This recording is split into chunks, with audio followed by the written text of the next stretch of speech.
Hello, this is Anvati. Welcome to the news with NDTV. It's Friday, June 20th, and coming up in today's episode, a messy power struggle at Sun TV between the Maran brothers. Pakistan Deputy Prime Minister reveals why they asked India for a ceasefire. Shubman Gill's Bazball reply to reporters ahead of Test captaincy debut in Anderson Tendulkar Trophy, and Iran's reported use of cluster bomb against Israel. DMK MP Dayanidhi Maran and his brother Kalanithi Maran are set to face off over control of the family-owned Sun TV network, India's largest listed media organization with a valuation of over Rs 24,000 crore as of June 2025, and a hugely influential digital and broadcast platform in Tamil Nadu. Dayanidhi Maran has sent legal notice accusing Kalanithi of a premeditated fraudulent scheme to seize control of the company after the death of their father, Murasoli Maran, in 2003. The notice also names Kalanithi Maran's wife Kaveri and 6 others, alleging breach of trust and financial mismanagement in taking over the network. In an exchange filing on Friday, Sun TV said that all acts have been done in accordance with legal obligations and noted that the issue dates back 22 years to when it was a closely held private limited company. The company said media reports alleging illegal acts were incorrect, misleading, speculative, and unsupported by facts or law. Dayanidhi Maran claims that in September 2003, Kalanithi, who held no shares at the time, executed a plan to illegally allot 12 lakh equity shares at a face value of Rs 10 each to himself, despite the company's value being 2,500 to 3,000 rupees per share even then. He says this was done without consultation, proper valuation, or consent from other shareholders. Dayanidhi Maran is demanding that shareholding revert to its 2003 structure, which included allotments to their sister and Tamil Nadu Chief Minister M.K. Stalin, whose father, former Chief Minister Kamarunanidhi, was Murasoli Maran's uncle. Kalanithi Maran has not responded yet. Pakistan's Deputy Chief Minister Ishaq Dar has said the country was compelled to request a ceasefire with India last month after the latter struck 2 of its air bases in Rawalpindi of Punjab province as a part of Operation Sindoor. Operation Sindoor was in fact a response to the 22nd April Pahalgam terror attack which killed 26 Indians. Appearing on a TV show in the country, Dar said India attacked the Noor Khan Air Base in Rawalpindi and Shorkot Air Base in Punjab province. Following this, Pakistan reached out to the United States for intervention and took assistance from Saudi Arabia. The Noor Khan Air Base is one of Pakistan's most sensitive military compounds, housing both Air Force operations and VIP transport units. Dar recounted that at around 2:30 a.m., India launched missile strikes on the Noor Khan and Shorkot bases. Within 45 minutes, Saudi Prince Faisal called him, he says, saying he had just spoken to U.S. Secretary of State Marco Rubio and asked if he was authorized to contact India's External Affairs Minister S. Jaishankar.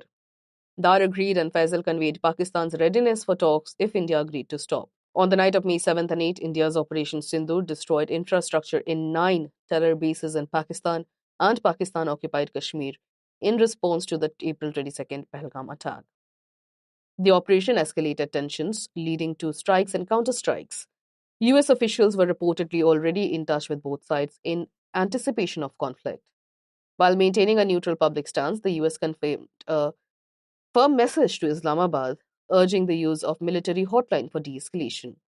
By the afternoon of May 10th, after several Pakistani tactical moves were repelled, Pakistan's Director General of Military Operations, Major General Kashif Abdullah, placed a direct call to his Indian counterpart, Lieutenant General Rajiv Ghai.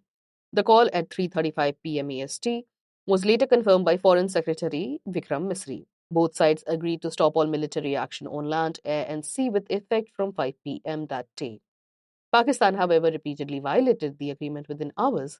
And more importantly, all these revelations are in contrast to Donald Trump's claims that he single-handedly mediated a peace deal between India and Pakistan, as India has been claiming the two countries directly talk to each other without U.S. intervention.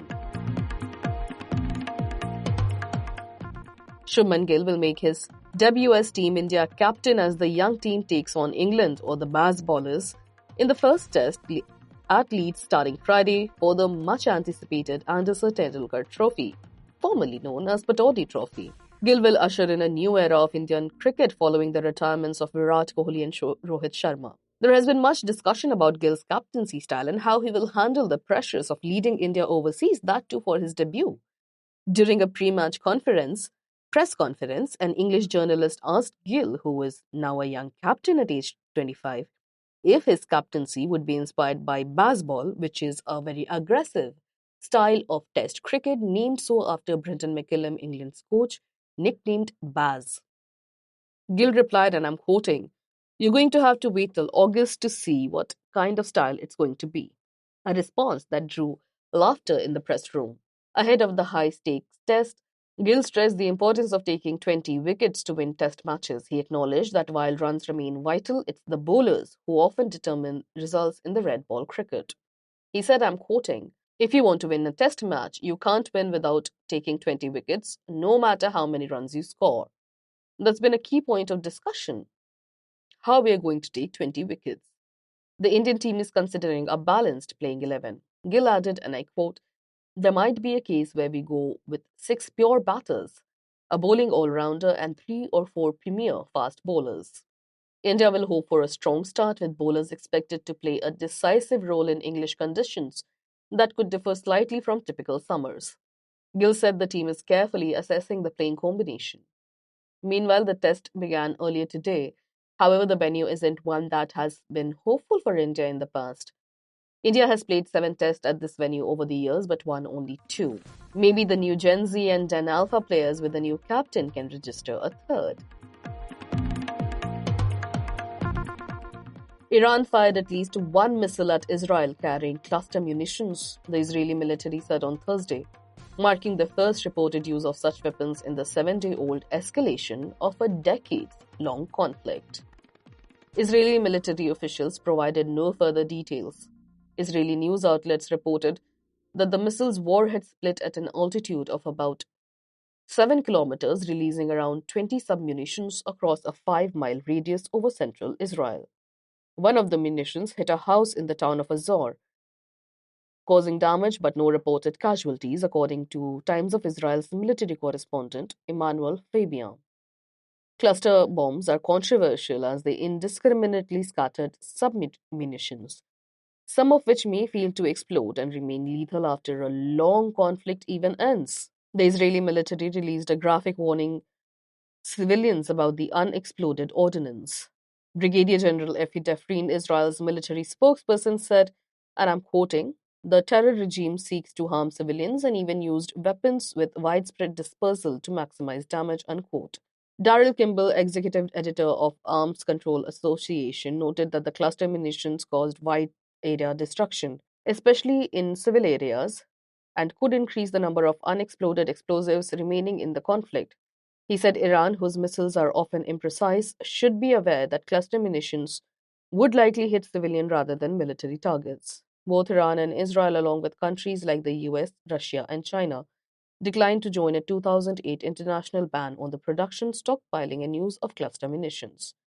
In 2003, the US supplied Ukraine with cluster munitions for use against Russian forces, while Kiev and Moscow have both reportedly used them. Notably, Israel's initial attack in Iran, which called unprovoked by Iran, caused the latest escalation where so many lives have been lost on both sides. Some international leaders have called for a ceasefire like French President Emmanuel Macron, but some like Donald Trump has chosen to side with Israel and has claimed he might even make the USA jump into the conflict, but no one can confirm if the president was serious. That's all for today. You were listening to the news with NDTV, your daily newspaper and TV bulletin in a compact podcast. If you want to catch up with the day's events in a hurry, do remember to subscribe to the News with NDTV with Apple, Spotify, and the NDTV News app. This is your host Anviti, signing off.